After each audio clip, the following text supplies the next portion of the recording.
देश के भावी आईएएस पीसीएस अफसरों को मेरा सलाम। दोस्तों, स्वागत है आपका हिंदी में आईएएस पीसीएस चैनल में।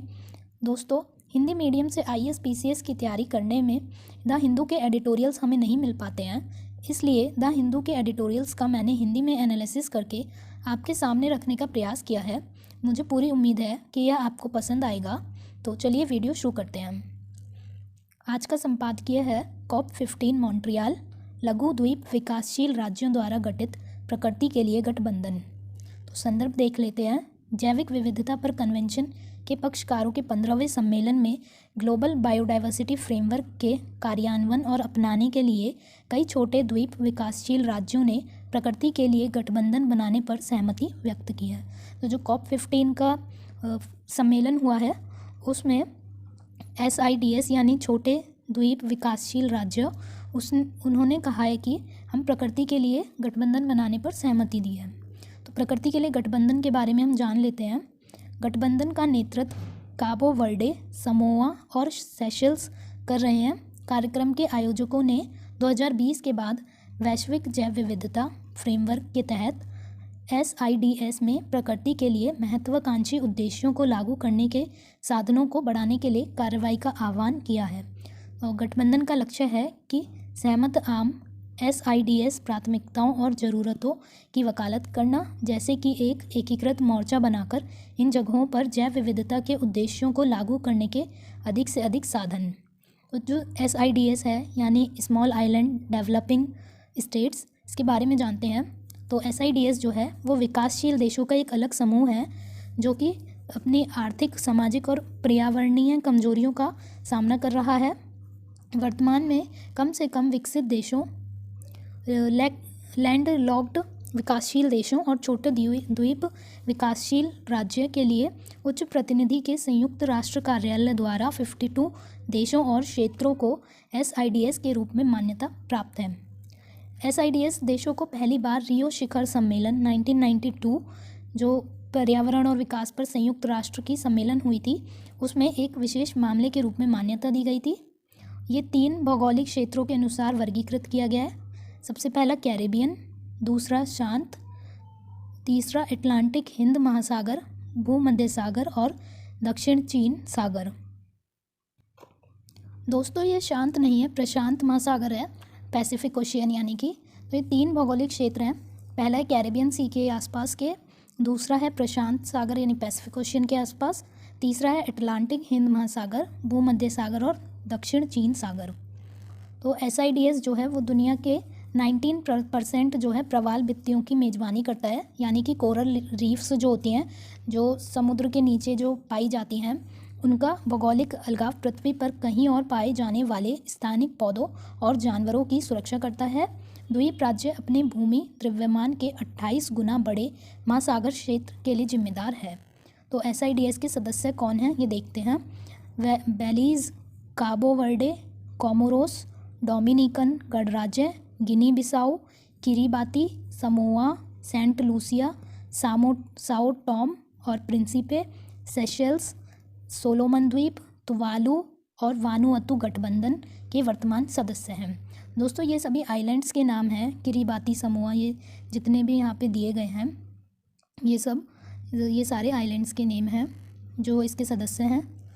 तो SIDS गठबंधन के रूप में जर्मनी, गठबंधन के मित्र के रूप में जो देश हैं उसमें Germany, France, Italy, Luxembourg, Monaco, Netherlands, पुर्तगाल, स्पेन और यूनाइटेड किंगडम।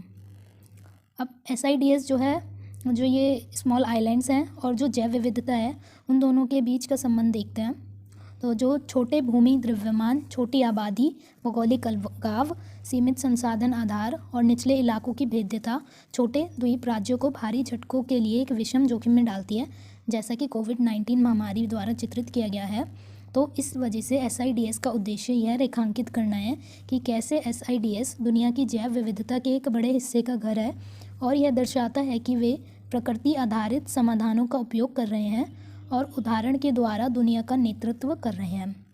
यह इस बात पर भी प्रकाश डालेगा कि SIDS के कार्यान्वयन के साधनों को बढ़ाना ग्रह को बचाने के लिए रणनीतिक होगा। तो SIDS गठबंधन ने वैश्विक जैव विविधता ढांचे के कार्यान्वयन का समर्थन करने के लिए एक क्षमता विकास योजना का आह्वान किया है। यह SIDS के GBF के राष्ट्रीय कार्यान्वयन के लिए तकनीकी और वित्तीय सहायता को उत्प्रेरित करने के लिए एक रणनीतिक वाहन होगा। अब जो ग्लोबल बायोडाइवर्सिटी फ्रेमवर्क है पोस्ट 2020 का, मतलब 2020 के बाद का जो फ्रेमवर्क है नया जो आया है वो देखते हैं। यह एक नया ढांचा है जो 2030 तक दुनिया भर में प्रकृति और लोगों के लिए इसकी आवश्यक सेवाओं को संरक्षित करने के लिए कार्रवाई का मार्गदर्शन करेगा। इसका उद्देश्य है जैविक विविधता पर कन्वेंशन, इसके प्रोटोकॉल और जैव विविधता से संबंधित अन्य बहुपक्षीय समझौतों, प्रक्रियाओं और उपकरणों के उद्देश्यों में योगदान करने के लिए सरकारों और पूरे समाज द्वारा तत्काल और परिवर्तनकारी कार्रवाई को प्रोत्साहित करना है। तो ये जो नया फ्रेमवर्क आया है इसमें 2030 तक दुनिया भर में जो प्रकृति और लोग हैं उनके लिए आवश्यक सेवाओं को संरक्षित करना है, और जो जैविक विविधता बायोलॉजिकल डाइवर्सिटी है उसके लिए भी काफ़ी सारे समझौते प्रक्रिया की गई हैं ताकि उन्हें बचाया जा सके। तो ये जो फ्रेमवर्क है ये 2050 तक 4 लक्ष्यों को प्राप्त कर लेना चाहता है। पहला है उसमें कि जैव विविधता के विलुप्त होने और गिरावट को रोकने के लिए। दूसरा है संरक्षण द्वारा मानव के लिए प्रकृति की सेवाओं को बढ़ाना और बनाए रखना। तीसरा है आनुवांशिक संसाधनों के उपयोग से सभी को उचित और न्याय संगत लाभ सुनिश्चित कराना। और चौथा है उपलब्ध वित्तीय और कार्यान्वयन के अन्य साधनों और 2050 विज़न को प्राप्त करने के लिए आवश्यक के बीच अंतर को बंद करना। अब 2030 तक के जो कार्य लक्ष्य निर्धारित किए गए हैं वो देख लेते हैं। दोस्तों ये 2050 के कार्य लक्ष्य हो 2050 तक प्राप्त करने वाले, या फिर ये 2020 के बाद का जो ग्लोबल डाइवर्सिटी फ्रेमवर्क है इसे आप अच्छे से देख लीजिए। ये आपको अपने आंसर में अगर कोई आता है इससे रिलेटेड क्वेश्चन तो ये फैक्ट्स आपको यहाँ पे डाल लेने चाहिए। ढांचे में 2030 के दशक में तत्काल कार्रवाई के लिए 21 कार्य उन्मुख लक्ष्य हैं। 21 कार्य उन्मुख लक्ष्य बताए गए हैं जिनमें शामिल है विश्व के संरक्षित क्षेत्रों के अंतर्गत कम से कम 30% भूमि को समुद्र में लाना, 30% भूमि और समुद्र लाना। उसके बाद आक्रामक विदेशी प्रजातियों की शुरुआत की दर में 50% अधिक कमी और उनके प्रभावों को ख़त्म करने या कम करने के लिए ऐसी प्रजातियों का नियंत्रण या उन्मूलन। तीसरा है कि पर्यावरण में खोए हुए पोषक तत्वों को कम से कम आधा और कीटनाशकों को कम से कम 2/3 तक कम करना और प्लास्टिक कचरे के निर्वहन को समाप्त करना। चौथा है प्रतिवर्ष कम से कम 10 GT/CO2e समकक्ष कार्बन डाइऑक्साइड के गीगाटन के वैश्विक जलवायु परिवर्तन शमन प्रयासों में प्रकृति आधारित योगदान, और यह है कि सभी शमन और अनुकूलन के प्रयास जैव विविधता पर नकारात्मक प्रभावों से बचते हैं। पांचवा है जैव विविधता के लिए हानिकारक प्रोत्साहनों को उचित और न्याय संगत तरीके से पुनर्निर्देशित करना, सुधार करना या समाप्त करना, उन्हें प्रतिवर्ष कम से कम 500 बिलियन अमेरिकी डॉलर कम करना। अब जैविक विविधता पर जो संयुक्त राष्ट्र का सम्मेलन हुआ है वो देखते हैं।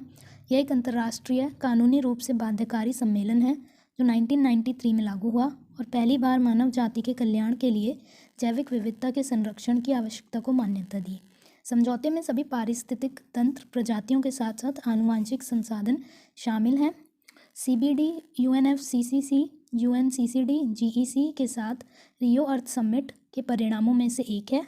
इसका सचिवालय मॉन्ट्रियल कनाडा में स्थित है, तो इसका आप सचिवालय जरूर ध्यान रखिएगा, ये प्रीलिम्स में पूछा जा सकता है। यह UNEP के तहत संचालित होता है और संयुक्त राष्ट्र अमेरिका को छोड़कर संयुक्त राष्ट्र के सभी सदस्य देशों ने संधि की पुष्टि की है। तो इसमें जो है संयुक्त राज्य अमेरिका नहीं है, उसे छोड़कर बाकी सब हैं। अब CBD के 3 मुख्य उद्देश्य: जैविक विविधता का संरक्षण, दूसरा जैविक विविधता के घटकों का सतत उपयोग, तीसरा है आनुवांशिक संसाधनों के उपयोग से होने वाले लाभों का उचित और न्याय संगत बंटवारा। अब जलवायु परिवर्तन जो कार्रवाई वार्ताओं में SIDS की भूमिका है वो देखते हैं, यानी जो क्लाइमेट चेंज होता है उसमें छोटे छोटे आइलैंड्स की क्या भूमिका रहती है।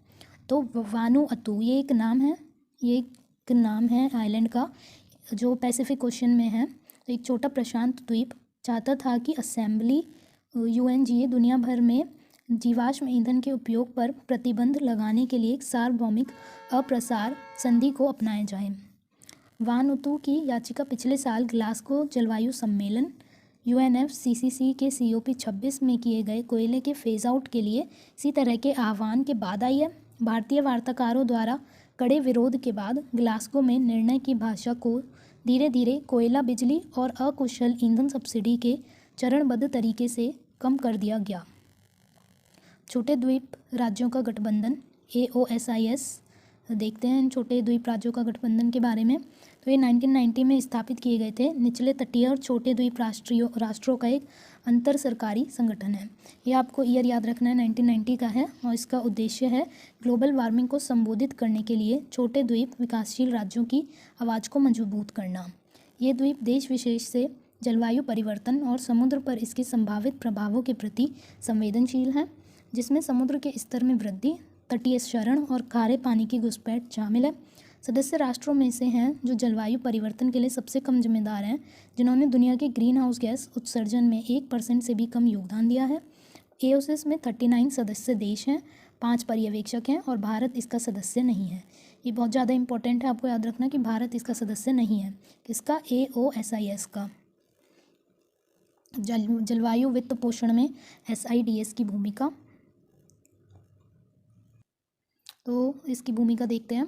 लॉस एंड डैमेज पर वार्सा इंटरनेशनल मैकेनिज़्म 2013 जो UNFCCC जो कॉन्फ्रेंस ऑफ पार्टीज़ 19 थी, COP19, तो उस वाले में ये अस्तित्व में आया था। लॉस एंड डैमेज पर वार्सा इंटरनेशनल मैकेनिज़्म LND के तहत समृद्धि देशों जिनके पास जलवायु परिवर्तन के लिए ऐतिहासिक जिम्मेदारी है, जैसे बड़े बड़े UK, USA, फ्रांस, जर्मनी, ये जो बड़े बड़े समृद्ध देश हैं, उनको विकासशील देशों के प्रति उत्तरदायी होने के लिए कहा गया, जो पहले से ही जलवायु परिवर्तन के प्रभावों का सामना कर रहे हैं। हानि और क्षति पर 100वां विशेषज्ञ संवाद तो UNFCCC के तत्वाधान में आयोजित किया गया था, जिसमें जोखिम मूल्यांकन, जोखिम हस्तांतरण, जोखिम में कमी और प्रतिधारण और चरम मौसम की घटनाओं और धीमी शुरुआत वाली जलवायु प्रक्रियाओं के लिए व्यापक जोखिम प्रबंधन दृष्टिकोण पर चर्चा की गई थी। अब वित्त पोषण जलवायु कार्रवाई देखते हैं। जलवायु वित्त जलवायु परिवर्तन, शमन और अनुकूलन उपायों का समर्थन करने के लिए सार्वजनिक, निजी और वैकल्पिक स्रोतों से प्राप्त स्थानीय, राष्ट्रीय या अंतर्राष्ट्रीय धन को संदर्भित करता है। UNFCCC क्योटो प्रोटोकॉल, पेरिस समझौते में अधिक वित्तीय संसाधनों जो विकसित देशों के साथ उन पार्टियों से वित्तीय सहायता की मांग की जाती है जो कम संपन्न और अधिक कमजोर विकासशील देश हैं। यह सामान्य लेकिन विभेदित उत्तरदायित्व और संबंधित क्षमताओं CBDR के सिद्धांत के अनुसार है। 2009 में जो UNFCCC कॉन्फ्रेंस ऑफ पार्टीज़ हुई थी 15, वो कोपेनहेगन में हुई थी और विकसित देश पार्टियों ने कार्यान्वयन पर सार्थक शमन कार्यों और पारदर्शिता को प्राप्त करने के लिए संयुक्त रूप से विकासशील देशों की ज़रूरतों को पूरा करने के लिए 2020 तक प्रति वर्ष 100 बिलियन अमेरिकी डॉलर का लक्ष्य निर्धारित किया गया था, लेकिन यह प्रतिबद्धता विकसित देशों द्वारा नहीं रखी गई है। L&D यानी कि फंड जो है ये, इसके बारे में देखते हैं। हाल ही में शर्म अल शेख मिस्र जो 2022 में पार्टियों के 27वें संयुक्त राष्ट्र सम्मेलन UNFCCC के COP27 में L&D फंड के माध्यम से जलवायु आपदाओं से प्रभावित कमज़ोर देशों के लिए नुकसान और क्षति वित्त पोषण प्रदान करने के लिए एक महत्वपूर्ण समझौते पर हस्ताक्षर किए थे। यह वानुअतु द्वीप के नेतृत्व में SIDS और AOSIS के निरंतर प्रयास और मांगों के कारण संभव हुआ। आगे हम इसके बारे में वे फॉरवर्ड जो आगे का रास्ता है वो देख लेते हैं।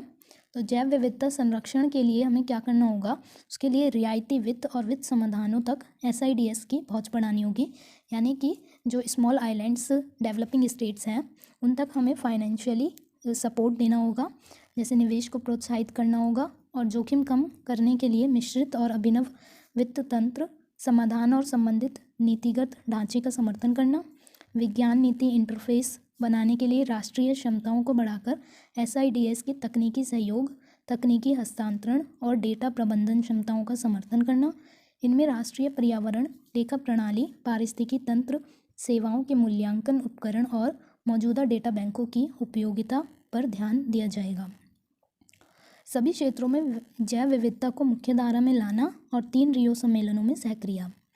तो SIDS गठबंधन को voice of support, SIDS call for action के कार्यान्वयन या गठबंधन के निरंतर संचालन के लिए लीन, वर्चुअल सचिवालय समर्थन में योगदान के रूप में गठबंधन के दोस्तों द्वारा समर्थित किया जाएगा। ब्रिटेन ने नीली अर्थव्यवस्थाओं को विकसित करने में SIDS की मदद करने के लिए $500 मिलियन ब्लू प्लैनेट फंड के माध्यम से जलवायु वित्त को दोगुना करने का वचन दिया। नीली अर्थव्यवस्था जो सी पर आधारित होती हैं, ओशन पर, उन्हें कहते हैं। दोस्तों यहाँ एडिटोरियल समाप्त होता है। अब जान लेते हैं, जो पिछली वीडियो में मैंने आपको एक प्रैक्टिस MCQ दिया था, उसका आंसर जान लेते हैं। तो उसका आंसर है A। आपने अगर पिछला वीडियो नहीं देखा है तो डिस्क्रिप्शन बॉक्स में लिंक दिया गया है, आप वो वीडियो देख लीजिए और उसके एंड में मैंने आपको प्रैक्टिस MCQ दिया हुआ है, वो सॉल्व करिए और उसका आंसर मैंने यहाँ दिया हुआ है इस वीडियो में। तो उसमें जो कथन विश्लेषण देखते हैं, पहला कथन सही है कि प्रधानमंत्री सुरक्षित मातृत्व अभियान भारत सरकार के स्वास्थ्य और परिवार कल्याण मंत्रालय द्वारा शुरू किया गया है।